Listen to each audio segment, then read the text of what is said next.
Hello everyone, welcome back to on my channel. जैसा कि आपने थंबनेल में देख ही लिया होगा, आज हम बात करेंगे डिफरेंशियल मेथड या फिर कोरिलेशनल मेथड के बारे में। वैसे तो रिसर्च में बहुत सारे मेथड यूज़ होते हैं, लेकिन उनमें से एक मेथड है डिफरेंशियल मेथड। इसे सर्वे मेथड या कोरिलेशनल मेथड भी बोला जाता है। तो देखते हैं इस मेथड के बारे में, इसका अर्थ क्या है, इसका meaning. There are some problems in educational psychology in which direct manipulation is not possible in an independent, ये होम नहीं है, वेरिएबल है, इसको वेरिएबल कर लेना। शैक्षिक मनोविज्ञान में कुछ ऐसी समस्याएं होती हैं जिनमें स्वतंत्र, यहाँ पर भी ये घर को हटा के चर कर लेना, जिनमें स्वतंत्र चर में प्रत्यक्ष रूप से जोड़ तोड़ नहीं कर सकते। ध्यान से सुनना कि शैक्षिक मनोविज्ञान में कुछ समस्याएं ऐसी होती हैं जिनमें स्वतंत्र चर में डायरेक्ट रूप से हम जोड़ तोड़ नहीं कर सकते हैं। तो ऐसी परिस्थिति में हम एक्सपेरिमेंटल मेथड का यूज़ ना करके कोरिलेशनल मेथड या डिफरेंशियल मेथड का यूज़ करते हैं। इसे ही हम कहते हैं डिफरेंशियल मेथड। ठीक है, अब मैं आपको बता दूं कि ये जो मैंने स्वतंत्र चर इंडिपेंडेंट वेरिएबल का नाम लिया है, ये क्या है। वैसे तो बहुत सारे चर यूज़ होते हैं रिसर्च में, लेकिन दो जो है वो मुख्य हैं, स्वतंत्र चर और प्रतंत्र चर। स्वतंत्र होता है इंडिपेंडेंट, और प्रतंत्र होता है डिपेंडेंट वेरिएबल। अब देखिए, इंडिपेंडेंट और डिपेंडेंट वेरिएबल क्या है, एक एग्जांपल मैं आपको बताती हूँ, चाहो तो आप कॉपी पर नोट कर सकते हो। बालकों में अपराधीकरण के ऊपर घरेलू वातावरण का प्रभाव। ध्यान से सुनना, बालकों में अपराधीकरण के ऊपर घरेलू वातावरण का प्रभाव।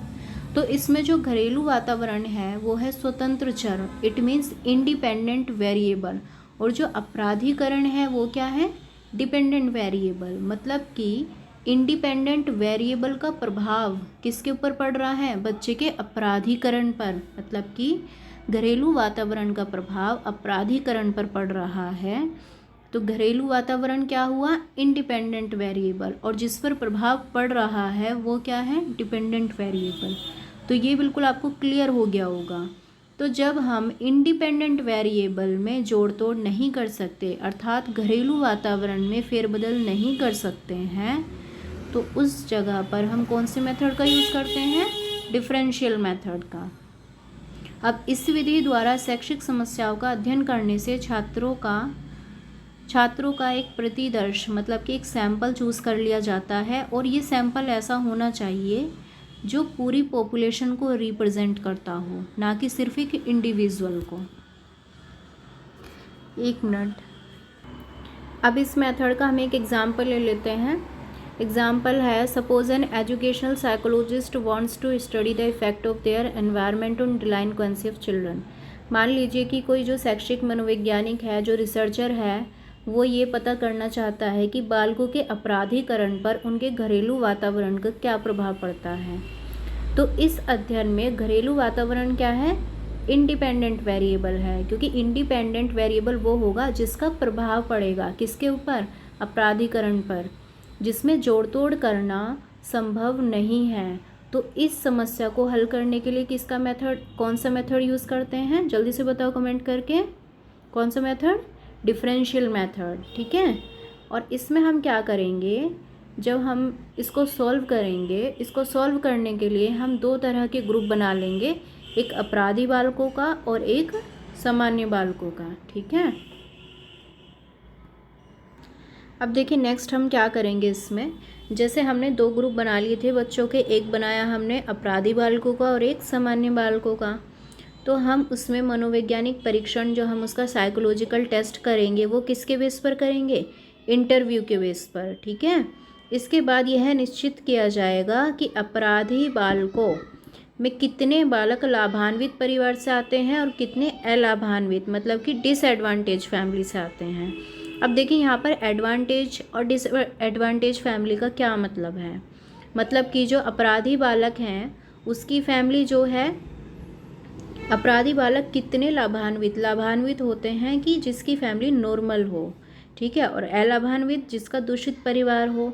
तो यह निश्चित कब किया जाएगा, इंटरव्यू के बेस पर यह निश्चित किया जाएगा कि सामान्य बालकों में कितने बालक लाभान्वित परिवार से आते हैं। ठीक है, तो दोनों तरह के बच्चों को देखा जाएगा, नॉर्मल चिल्ड्रन को भी और डिलाइनक्वेंट चिल्ड्रन को भी।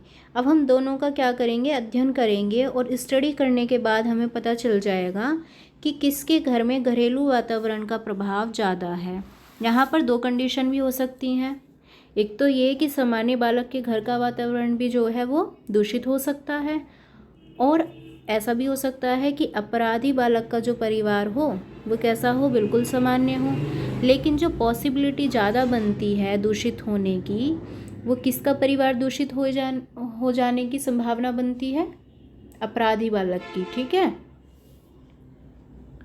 तो अब ऐसी कंडीशन में हम क्या करेंगे, जब हम डिसीज़न नहीं ले पा रहे हैं कि दूषित परिवार जो है वो दूषित परिवार जो है वो अपराधी बच्चे का भी हो सकता है और सामान्य बच्चे का भी।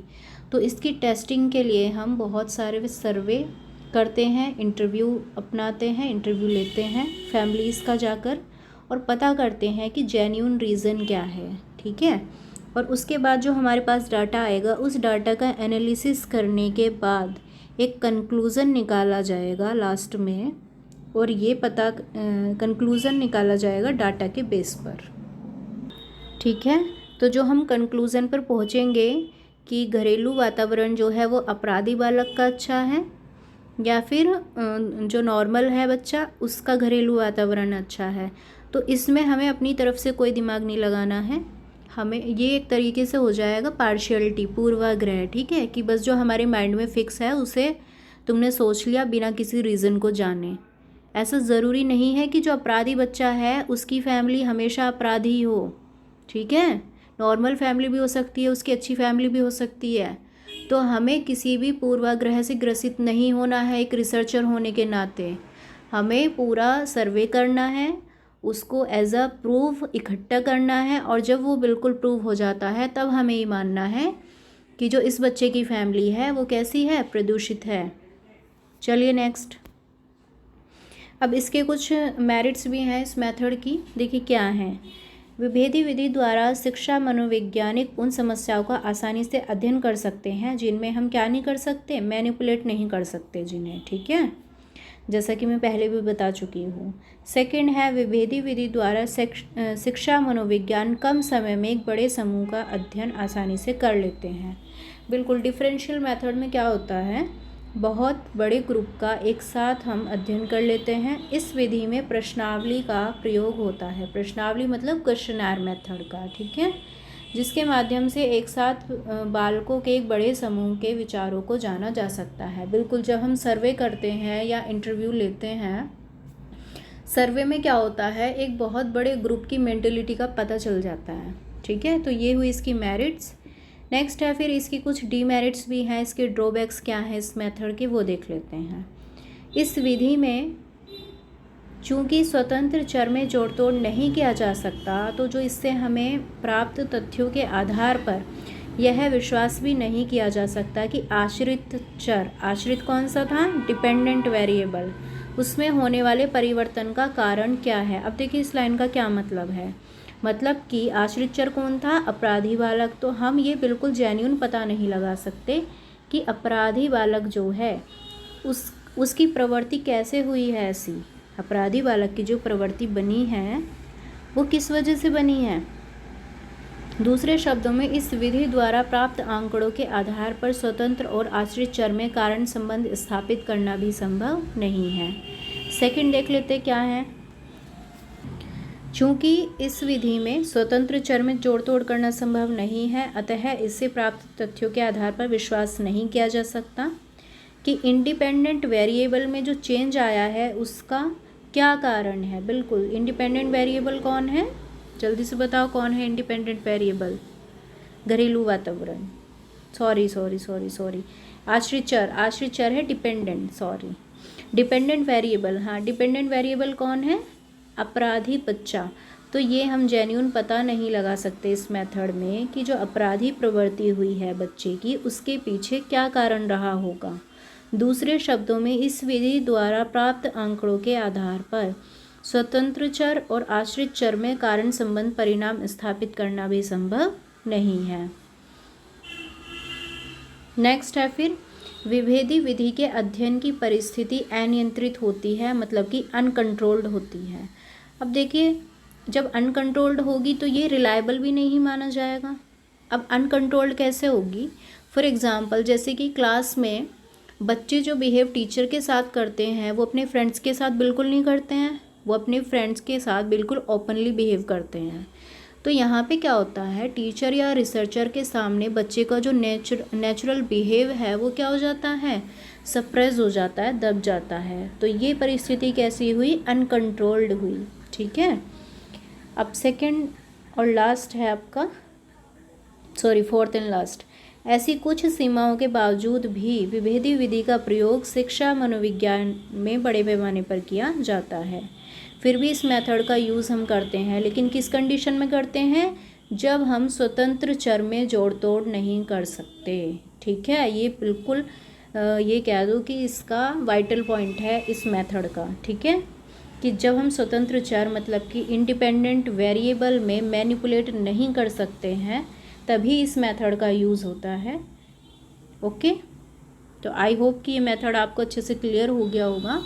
फिर भी अगर आपको कोई क्वेरी है तो आप कमेंट बॉक्स में मुझसे कमेंट करके पूछ सकते हैं। और अगर आपने टेलीग्राम चैनल को अभी ज्वाइन नहीं किया है तो ज्वाइन कर लेना, क्योंकि और ज़्यादा इन्फॉर्मेशन आपको वहीं मिलेगी, PDF वगैरह।